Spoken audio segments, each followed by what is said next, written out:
Halo sob, bagaimana kabar? Kreditan lancar? Anjir, gua lupa lagi belum bayar kreditan setrika.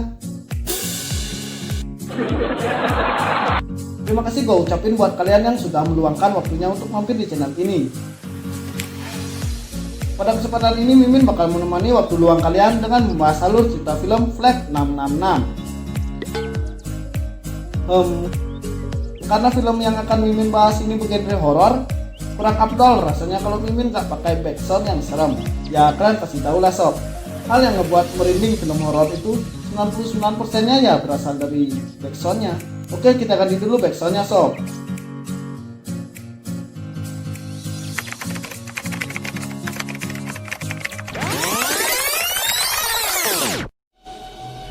Film Flag 666 ini mengisahkan tentang tragedi pembunuhan 3 wanita yang sebelumnya dibunuh secara sadis oleh kapten pilot suatu maskapai penerbangan sob.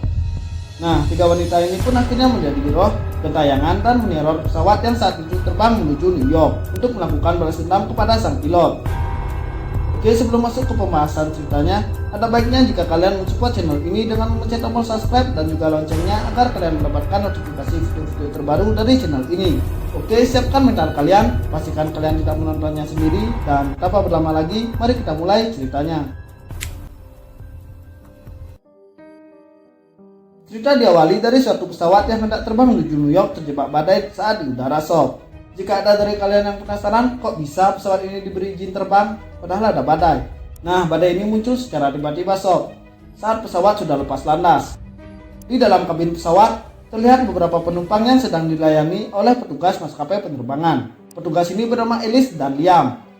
Semua masih terlihat baik-baik saja. Ya, walaupun mereka sudah diberitahu oleh pilot bahwa mereka sedang diterjang badai, namun mereka menganggap itu hanya badai biasa yang bakal cepat berlalu. Anjay, kayak pepatah cuy, badai pasti berlalu. Intinya semua orang yang ada di pesawat ini belum ada yang mengira bahwa badai ini adalah teror dari makhluk astral. Sampai akhirnya ada salah satu penumpang yang mencoba menengok ke jendela pesawat untuk melihat situasi di luar. Penumpang ini bernama Mr. Peck. Tapi Mr. Peck ini malah ngelihat emak-emak anjir yang melambai-lambai ke arahnya. Mr. Peck tersebut pun panik bukan main. Ya iyalah tong, siapa coba yang gak panik ngelihat begituan? Gua aja gak bisa bayangin anjir kalau ngelihat begituan di atas pesawat. Tapi gua belum pernah sih naik pesawat. Anjay. Mr. Peck ini pun dengan panik mencoba memberitahukan tentang apa yang barusan dilihatnya. Tapi para penumpang dan petugas di pesawat tersebut belum percaya sama apa yang dikatakan oleh Mr. Peck dan menganggap ia berhalusinasi. Mr. Peck pun lalu pergi ke toilet untuk menenangkan dirinya. Tapi di toilet lagi-lagi Mr. Peck dinapaki makhluk astral. Emang apa sih hidupnya anjir? Dia pun jadi nambah panik dan saking paniknya dia akhirnya diberi obat penenang dan tangannya diikat oleh seorang penumpang yang kebetulan dia adalah seseorang tentara Amerika Serikat. Kita panggil aja Deus. Deus lalu menyuruh penumpang yang duduk di ruangan depan untuk pindah ke ruangan belakang agar Deus bisa memanfaatkan ruangan depan itu untuk mengamankan Mr. Peck. Anjir dah, benar-benar malang nasibnya cuy. Udah diganggu setan, malah ditangkap juga sama tentara. Ini mah sudah jatuh tertimpa tangkap pula. Buset. Setelah itu keadaan pun mulai kondusif kembali. Oke, berpindah ke kokpit pesawat. Sedikit info nih buat kalian-kalian bocah deso kayak gua yang gemarnya main di sungai. Pasti kalian bingung dah kokpit itu apa.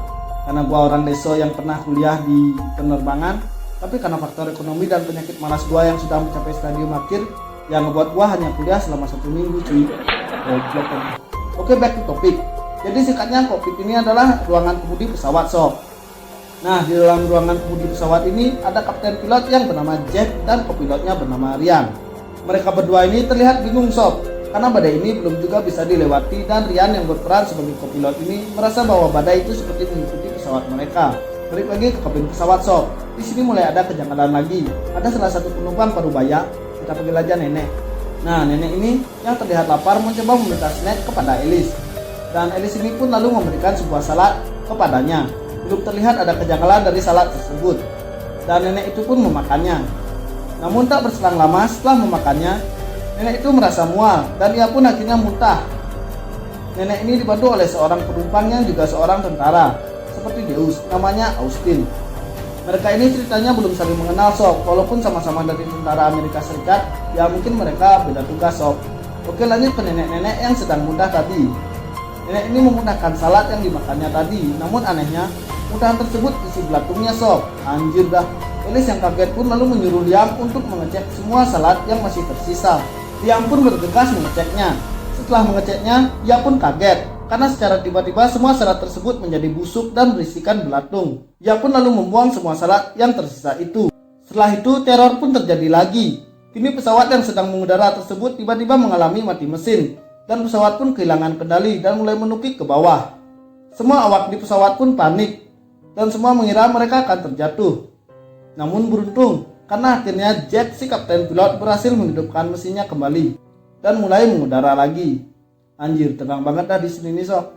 Setelah pesawat terbang dengan normal lagi, Liam pun mengecek keadaan para penumpang. Dan salah satu penumpang semok yang bernama Anna. Anjir, idola Mimin sini sob. Oke, Anna ini mengalami benturan yang mengakibatkan hidungnya berdarah sob. Sini, abang obatin neng. Nah, si Liam lalu menyuruh Anna untuk membersihkan darah di hidungnya ke toilet. Dan Anna pun lalu pergi ke toilet. Abang ikut dong neng. Dasar mesum. Sementara itu di kokpit pesawat, Rian terlihat bingung karena mereka kehilangan kontak dengan ATC. ATC itu pemandu lalu lintas cuy. Nah, karena hal tersebut mereka pun kesusahan untuk mengetahui lokasi mereka. Oke, kembali lagi bersama Neng Gelis yang sedang berada di toilet. Nah, saat si Anna ini membersihkan wajahnya, teror makhluk astral pun terjadi lagi. Pintu di toilet itu mendadak menjadi macet, tidak bisa dibuka dari luar ataupun dari dalam. Lalu si Anna ini merasa ditarik oleh makhluk astral dan dibawa ke suatu tempat. Nah, makhluk astral ini sebenarnya mau menyampaikan pesan ke Anna. Namun di sini Anna belum mengerti hal itu. Deus mencoba menolong dengan membuka pintu toilet tersebut menggunakan congkel dan hal tersebut pun berhasil. Lalu Elis dan Deus menanyakan apa yang sedang terjadi.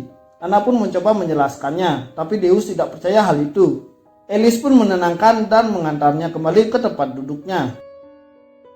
Di sini terlihat beberapa penumpang sudah mulai panik karena berbagai hal-hal keanehan yang terjadi sob, dan cekcok para penumpang pun terjadi. Namun Austin di sini mencoba menenangkan situasi dan mengatakan ini cuma kesalahan teknis pesawat dan tidak ada hubungannya dengan hal-hal mistis. Lalu di sini kita diperlihatkan dengan sepasang pengantin muda, Brandon dan Danny. Di sini terlihat Brandon sedang menenangkan Danny yang sedang panik karena Danny merasa ini semua tidak normal dan ada hal aneh sedang terjadi. Namun Brandon menjelaskan bahwa ini semua tidak ada kaitannya dengan hal mistis dan Brandon pun memberikan Danny headset untuk mendengarkan musik agar pikiran Danny dapat membaik kembali. Nah, ketika Danny mendengarkan musik, hal aneh kembali terjadi lagi. Danny merasa ada yang berbisik padanya. Ia melepaskan headset itu dan ia merasa bahwa ia salah dengar. Ia pun memasang headset itu kembali. Namun ia lagi-lagi mendengar bisikan. Okay, did you not hear that? Dan karena penasaran, ia pun memasang headsetnya kembali. Lalu bisikan itu kembali terjadi lagi. Namun kali ini bisikan itu bervolume sangat kencang dan membuat kuping Danny berdarah. Lalu Danny terlihat tanpa sadar menuju toilet. Di sisi lain, Brandon melihat hal aneh dalam ponselnya. Ia melihat sebuah foto USG bayi yang sedang dalam kandungan. Lalu setelah Danny kembali dari toilet, ia merasa tidak enak badan. Ia pun lalu mencoba mengambil obat yang berada di loker. Nah, ketika ia membuka loker, ia dikejutkan oleh makhluk astral yang menampakkan dirinya. Dan tanpa sadar ia merasa berada di suatu tempat penyimpanan barang. Ia di sana melihat sosok roh wanita yang sedang menggendong bayi. Roh itu mencoba memberitahu jika ada pembunuh dalam pesawat tersebut. Danny setelah itu pun menangis histeris karena ketakutan dan menjelaskan apa yang dilihatnya tadi. Namun di sini terjadi sedikit konflik sob, karena salah satu penumpang merasa bahwa Danny hanya menambah rasa panik orang-orang di sana. Dan sesaat kemudian setelah konflik mereda, sosok roh wanita dengan wajah yang mengenaskan menampakkan dirinya ke seluruh orang yang berada di dalam kabin pesawat. Dan seketika semua orang di sana pun akhirnya percaya bahwa ada yang aneh dalam pesawat tersebut. Elis pun lalu berlari menuju kokpit pesawat. Di sini Elis menyuruh Jack untuk mendarat darurat karena ada makhluk astral sedang meneror pesawat ini.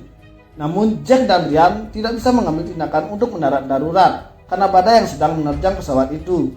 Dan Jack di sini terlihat tidak percaya dengan omongan Elis karena ia tidak percaya dengan takayul. Namun sesaat kemudian Ryan dirasuki oleh makhluk astral tersebut. dan seketika langsung mencekik si Jack. Pesawat pun mulai tak terkendali karena kekacauan di kokpit pesawat. Beruntung si Deus datang dan melerai Ryan yang sedang mencekik si Jack. Lalu Ryan yang pingsan pun dibawa ke kabin pesawat. Nah, karena keanehan-keanehan yang terjadi tersebut, akhirnya mereka pun berencana untuk mengungkap misteri dari teror makhluk astral tersebut. Teror ya cuy, bukan telur. Alice di sini memberitahu tentang kejanggalan-kejanggalan yang terjadi mulai dari awal. Denny pun juga memberitahu bahwa roh itu terlihat ingin balas dendam terhadap orang yang membunuhnya. Dan Ryan melihat ada tulisan dari sebuah jendela yang bertuliskan pembunuh. Dan Deus pun menyimpulkan bahwa ada seorang pembunuh dalam pesawat ini. Lalu si Denny dan Anna menceritakan bahwa ketika mereka melihat makhluk itu, mereka tanpa sadar berada di sebuah tempat penyimpanan barang. Dan Mr. Peck pun memberitahukan agar pergi ke kargo pesawat. Semua orang yang awalnya tidak percaya terhadap Mr. Peck ini akhirnya sekarang menjadi percaya. Ya karena perkataan Mr. Peck dari awal ini emang benar sob, jika ada makhluk astral di pesawat ini. Akhirnya Deus, Denny, Brandon, Mr. Peck, dan Austin pergi ke kargo pesawat, diantarkan oleh Alice. Sesampainya mereka di dalam kargo pesawat, mereka pun melihat beberapa makhluk astral. Dan makhluk astral itu bertujuan untuk membawa mereka ke sebuah tas. Dan mereka pun melihat foto-foto beberapa korban pembunuhan berantai di tas tersebut. Dan korban pembunuhan itulah yang kerap menampakkan dirinya di pesawat ini. Mereka pun melacak pemilik tas tersebut. Dan ternyata tas ini milik sang kapten pilot pesawat tersebut, yaitu Jack. Deus pun lalu menghampiri Jack dan menanyakan maksud dari pembunuhan beberapa wanita tersebut. Namun si Jack ini tidak mengakui perbuatan tersebut dan malah ia berontak dan mengolengkan kemudi pesawat. Keadaan pun semakin kacau karena di sini beberapa orang dirasuki oleh makhluk astral tersebut karena ingin balas dendam. Si Denny yang kerasukan pun mencekik Jack. Beruntung Ryan cepat datang ke ruang kemudi pesawat untuk menggantikan Jack. Dan Jack pun lalu ditangkap oleh Deus dan dibawa ke kabin pesawat. Tapi si Jack ini lagi-lagi kembali berontak sob. Dan seketika itu juga sosok-sosok makhluk astral menghampiri Jack. Jack pun karena ketakutan tanpa sadar mengakui semua perbuatan bejat yang dilakukannya. Dan di sini akhirnya Jack dibunuh oleh 3 sosok makhluk astral tersebut. Jack pun terbunuh dengan kepala tertembak. Dan korban-korban malang pembunuhan sadis tersebut pun akhirnya bisa membalaskan dendamnya. Dan seketika badai tersebut mulai menghilang dan pesawat sudah tiba di perkotaan New York. Namun kondisi kapal yang tidak stabil serta roda pesawat yang macet menyusahkan Ryan untuk mendaratkan pesawatnya. Namun pesawat itu berhasil mendarat di bandara New York. Walaupun tidak mendarat dengan mulus, tetapi semua awak kabin di pesawat selamat. Hanya Jack saja yang tewas. Dan film pun selesai. Oke, menurut Mimin ini adalah suatu film horor yang sangat menarik sob. Ya intinya hantu-hantu di film ini tidak iseng lah untuk mengganggu manusia. Hantu-hantu ini cuma pengen membalaskan dendamnya. Dan endingnya juga menurut Mimin bagus karena semua orang-orang yang tidak bersalah di pesawat itu semuanya selamat. Ya happy ending lah intinya sob. Oke, segitu dulu alur cerita film Flight 666. Jika ada kesalahan kata ataupun penjelasan yang salah, Mimin mohon maaf sob. Karena konten ini hanya sebuah hiburan semata. Jika kalian ada rekomendasi film untuk Mimin bahas, silahkan komen di kolom komentar ya sob. Oke sob, sampai jumpa lagi di konten selanjutnya. Terima kasih sob.